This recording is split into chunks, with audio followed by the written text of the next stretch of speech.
കണ്ണൂരിലെ ആലക്കോടിൽ നിന്ന് അശോക് അയച്ച ഒരു സന്ദേശം ഞാൻ നമ്മുടെ കേന്ദ്ര പെട്രോളിയം ടൂറിസം സഹമന്ത്രി സുരേഷ് ഗോപിക്ക് അയച്ചു കൊടുത്തിരുന്നു. അദ്ദേഹം ഒരു തൊഴിലുറപ്പ് തൊഴിലാളിയാണ്. ഈ അയച്ച ആൾ ആലക്കോടാണ് അദ്ദേഹത്തിൻ്റെ വീട്. കഴിഞ്ഞ കൊല്ലത്തെ അടക്കം പലർക്കും കുറേയധികം തുക കിട്ടില്ല. വിവിധ തൊഴിലാളികൾക്ക് ഈ തൊഴിലുറപ്പിൻ്റെ പൈസ കിട്ടിയിട്ടില്ല എന്നാണ്. ജനങ്ങൾ നികുതി അടയ്ക്കുന്നില്ല എന്നാണ് ചോദിച്ചിരിക്കുന്നത്.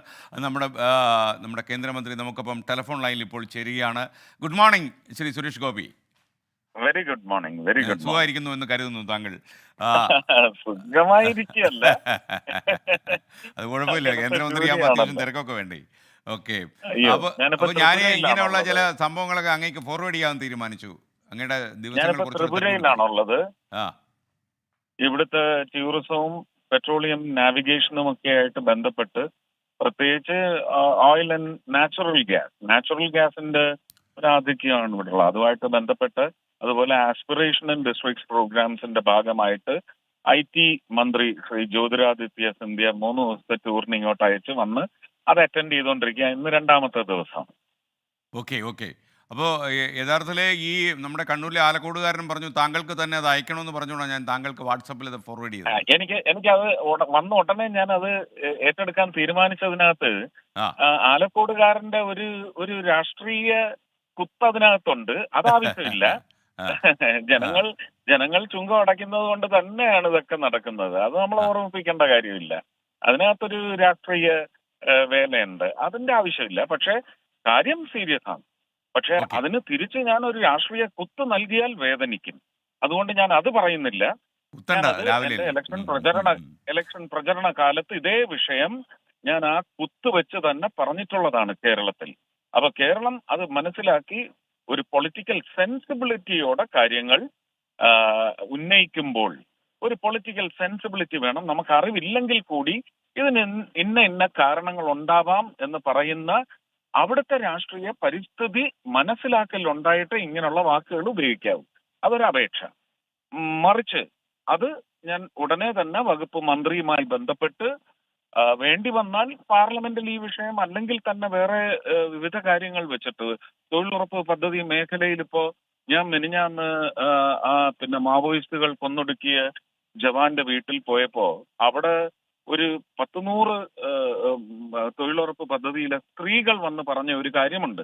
ഞങ്ങൾക്ക് 5 മണി വരെ വൈകുന്നേരം ജോലി വെച്ചാൽ സ്ത്രീകൾക്ക് മാത്രം, പ്രത്യേകിച്ച് സ്കൂളിൽ പോകുന്ന അല്ലെങ്കിൽ കോളേജിൽ പോകുന്ന കുഞ്ഞുങ്ങളുള്ള പെൺകുട്ടികൾ പ്രത്യേകിച്ചുള്ള അമ്മമാർക്കെങ്കിലും 4 മണി വരെ അതൊന്ന് ആക്കിത്തരണം. ഞങ്ങൾക്ക് വീട്ടിൽ ചെല്ലുമ്പോൾ അവര് വീട്ടിലേക്ക് വരുമ്പം ഞങ്ങളില്ലെങ്കിലുള്ള ഒരു ചെറിയ മാനസിക പ്രശ്നങ്ങളുണ്ട്. അവർക്ക് എന്തെങ്കിലും ഉണ്ടാക്കി കൊടുക്കണം. അപ്പോൾ ഒരു അമ്മ സ്നേഹം എന്ന് പറയുന്ന കരുണ ഈ മേഖലയിൽ വേണമെന്നുള്ളത് ഞാൻ പാർലമെന്റിൽ മന്ത്രി ആയതുകൊണ്ട് അതിനുള്ള അവസരം തരുമോ എന്ന് എനിക്കറിയില്ല. എങ്കിലും ഒരു 0 hour സബ്മിഷനിൽ ഇത് പറയണം എന്ന് ഞാൻ വിചാരിക്കുന്നു. ഇല്ലെങ്കിൽ എന്റെ തന്നെ MP-മാരെ കൊണ്ട് ഞാൻ അതവിടെ പറയിക്കും. അപ്പൊ ഇങ്ങനെയുള്ള കാര്യം ഉള്ളതുകൊണ്ടാണ് ഇത് എനിക്ക് സ്ട്രൈക്ക് ചെയ്തത്. അതാണ് ഞാൻ ഉടനെ അതിന്റെ ഒരു റിട്ടോർട്ട് അയച്ചത്. ഓക്കെ, താങ്കൾ സന്ദേശം മറുപടി അയച്ചു. വളരെ സന്തോഷം. ഇനി ഇങ്ങനെയുള്ള എന്തെങ്കിലും ജനങ്ങളുടെ ആവശ്യം ഉണ്ടെങ്കിൽ തീർച്ചയായിട്ടും താങ്കൾ ബന്ധപ്പെടാൻ കഴിയുമെന്ന് ഞാനൊരു വോയിസ് ബൈറ്റ് അയച്ചിരുന്നു. ശ്രീകണ്ഠൻ നായർ ചേട്ടന് ഞാനൊരു വോയിസ് ബൈറ്റ് എനിക്ക് കിട്ടി. ഞാനത് കേട്ടു. തീർച്ചയായിട്ടും അത് വേണമെങ്കിൽ ജനങ്ങളെ കേൾപ്പിച്ചോളൂ. അല്ലെങ്കിൽ അത് മനസ്സിലാക്കിയിട്ട് അതിനെന്താണ് ഒരു സംവിധാനം ഒരുക്കാൻ പറ്റുന്നതെന്ന് പ്രധാനപ്പെട്ട ഒരു 2-3 ചാനൽ ഇതൊരു ഓഫീസായിട്ട് പ്രവർത്തിച്ചാൽ we can have interactions which will effectively turn very fruitful for the people. Okay, തീർച്ചയായിട്ടും താങ്കൾ പറഞ്ഞ നല്ല നിർദ്ദേശമാണ്. ഞാൻ താങ്കളുടെ വോയിസ് ചെയ്യാൻ കേട്ടായിരുന്നു. അപ്പോൾ ഇവിടെ ഒരുപാട് ആളുകൾ 24 പല പ്രശ്നങ്ങളുമായിട്ട് ബന്ധപ്പെടുന്നുണ്ട്. ജനങ്ങളുടെ പ്രശ്നങ്ങൾക്ക് നടുവിൽ കൂടുതൽ സമയം നിൽക്കാനാണ് നമുക്ക് താല്പര്യം. അതുകൊണ്ട് തന്നെ താങ്കളെ തീർച്ചയായിട്ടും ബന്ധപ്പെടും. ടെക്നിക്കലി ഒരു MP-ക്ക് ചെയ്യാവുന്നത് MP-ക്ക് ജൂറിസ്ഡിക്ഷൻ ഉണ്ട്. മറ്റ് ജൂറിസ്ഡിക്ഷന് പുറത്തുള്ള കാര്യങ്ങൾ ടെക്നിക്കലി ചെയ്യാവുന്നത് മാത്രം. ആരുടെയും എന്റെ ചാരിറ്റിയുമായി ബന്ധപ്പെട്ട ഒരു നിവേദനവും എന്റെ ഒരു ഓഫീസിലും സ്വീകരിക്കത്തില്ല. അതെന്റെ ട്രസ്റ്റാണ് ചെയ്യുന്നത്. അവര് കൃത്യമായി ശ്രീകണ്ഠൻ നായർ ചേട്ടന്റെ ചാനലിൽ പറയുന്നത് കൃത്യമായി മനസ്സിലാക്കി അതിനൊരു അന്വേഷണ സംഘത്തിനെ വെച്ച് അങ്ങനെ മാത്രമേ അത് ചെയ്യൂ.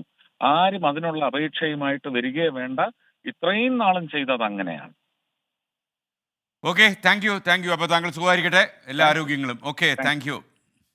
നമുക്കിപ്പം ചേർന്ന കേന്ദ്ര സഹമന്ത്രി സുരേഷ് ഗോപിയാണ്. അദ്ദേഹത്തിന് ഞാനൊരു സന്ദേശം അയച്ചു കൊടുത്ത ഉടനെ തന്നെ അദ്ദേഹം ഒരു മറുപടി മെസ്സേജ് അയച്ചു. അത് മാത്രമല്ല അദ്ദേഹം ലൈവിൽ വിളിച്ചോളാൻ പറഞ്ഞു. എന്തായാലും ആലക്കോട്ടെ ആ സുഹൃത്തിൻ്റെ കാര്യം അദ്ദേഹം പാർലമെൻറ്റിൽ ഉന്നയിക്കുകയോ അതല്ലെങ്കിൽ മറ്റാരെങ്കിലും MP വഴി ഉന്നയിക്കുകയോ കേന്ദ്ര മന്ത്രിമാർ വഴിയോ ആ പ്രശ്നങ്ങൾ പരിഹരിക്കാൻ അദ്ദേഹം ശ്രമിക്കുമെന്നാണ് അദ്ദേഹം ഉറപ്പ് തന്നിരിക്കുന്നത്. അതേപോലെ നമ്മുടെ പോലെയുള്ള ചാനലുകളിൽ വരുന്ന കാര്യങ്ങളൊക്കെ അദ്ദേഹത്തെ അറിയിച്ചാൽ അദ്ദേഹത്തിൻ്റെ കഴിവിൻ്റെ പരമാവധി അദ്ദേഹം അത് പരിഹരിച്ചു കൊടുക്കാൻ ശ്രമം നടത്തുമെന്നും കൂടി അദ്ദേഹം പറഞ്ഞിട്ടുണ്ട്.